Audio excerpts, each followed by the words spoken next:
Imagine a battlefield where the deadliest threats weren't always bombs or bullets, but hidden horrors crafted from desperation, ingenious contraptions born from the chaos of total war.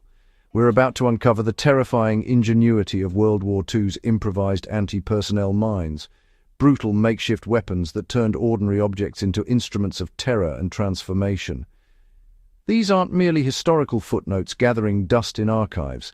They represent a chilling testament to human survival, innovation under extreme pressure, and the lengths soldiers pushed themselves to gain advantage in the crucible of conflict.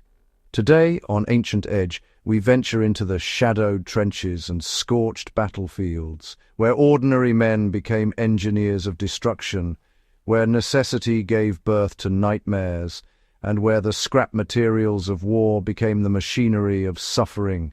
Join us as we unveil the secrets these weapons still hold.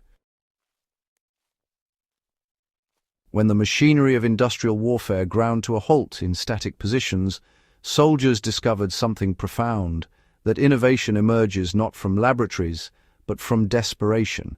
As conventional supplies dwindled and strategic advantages shifted, both Allied and Axis forces found themselves forced to innovate. Soldiers became engineers of their own survival, transforming the detritus of battlefields into weapons of calculated brutality.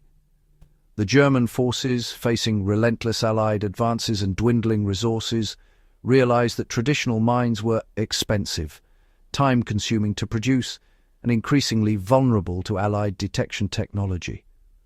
From this realization emerged a darker ingenuity.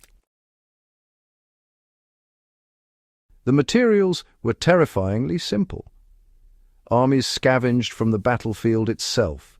Unexploded ordnance lay scattered across churned earth like seeds waiting to be harvested. Artillery shells, mortar rounds, and grenades became the explosive hearts of new contraptions, but the true stroke of diabolical genius was recognizing what could not be detected.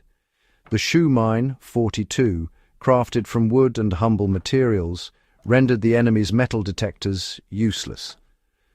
Glass mines followed, equally invisible to the technology of the age. These weren't accidents of design, they were deliberate answers to a technological arms race, proof that constraint breeds unexpected innovation. Early attempts were crude, sometimes unreliable, yet effective enough to inspire further refinement. Soldiers learned through trial and error, through the grim feedback of watching whether their creations functioned as intended. Each successful detonation taught them something new. This was warfare stripped to its essence, survival and ingenuity locked in desperate embrace. The triggering mechanisms reveal a grim understanding of how to maximize suffering. Pressure plates, simple and elegant in their brutality, required only a few kilograms of force to activate, designed precisely to ensure that no foot, no matter how cautiously placed, could avoid detonation. Soldiers understood that hesitation meant death, yet caution meant death as well. Tripwires added a layer of psychological terror. These invisible threads transformed every step into potential catastrophe, forcing soldiers to move as though through a minefield of their own fear. The explosive payloads varied with opportunity and location. Captured grenades became the standard charge, their predictable detonation understood through bitter experience. As supplies grew scarcer, defenders turned to fertilizer and chemical compounds, creating charges that were less reliable but equally horrifying in effect. Some mines employed multiple charges, a primary explosive beneath the surface, and secondary devices rigged to detonate when soldiers attempted to defuse or investigate the first blast. This anti-handling ingenuity transformed mine clearing from dangerous to nearly suicidal, turning the clearing of a single minefield into a macabre puzzle where each solution potentially triggered new horrors. The German S-mine, or Bouncing Betty, became iconic not for improvisation but for inspiration. This factory-produced weapon launched itself approximately 1 meter into the air before detonating, scattering shrapnel in a horizontal wave across a lethal radius of 20 meters. Soldiers across theaters of war lacking such sophisticated manufacturing capacity, created crude imitations using what they had. Metal containers filled with nails, ball bearings, and shrapnel, mounted on springs or triggered by compressed air. The principle was replicated, the brutality remained. Less widely documented but equally devastating were the Japanese adaptations and the Soviet flame fugaces, containers of flammable mixtures triggered by tripwires to create instantaneous, wide-area incineration. The British pioneered these early innovations, recognizing that fire itself could be weaponized, transformed into a defensive wall. These weapons presented unique horrors. They didn't merely wound, they transformed the battlefield into an inferno. The psychological impact cannot be overstated. Allied forces advancing through territory booby-trapped with improvised mines faced an invisible enemy that demanded constant vigilance. Soldiers learned that the ground beneath their feet could transform into an instrument of death with no warning, no mercy. This knowledge corroded morale as surely as artillery corroded the landscape. Military planners understood a brutal mathematics. A dead soldier is merely lost, but an injured one consumes resources. 3, sometimes 5 comrades must stop advancing to provide evacuation and medical care. Resources, attention, momentum, all drain away to tend a single casualty. This strategic logic explains the deliberate design of many improvised mines. They were engineered to wound severely rather than kill outright. The severed limb, the shattered bones, the traumatic injuries, these were not byproducts but intentions, cold calculations in the calculus of attrition. The true horror of improvised mines extended far beyond the battlefields where they detonated. Decades after the cannons fell silent, unexploded ordnance and buried mines remained, sleeping killers waiting in agricultural fields, beneath village roads, and in the earth where children played.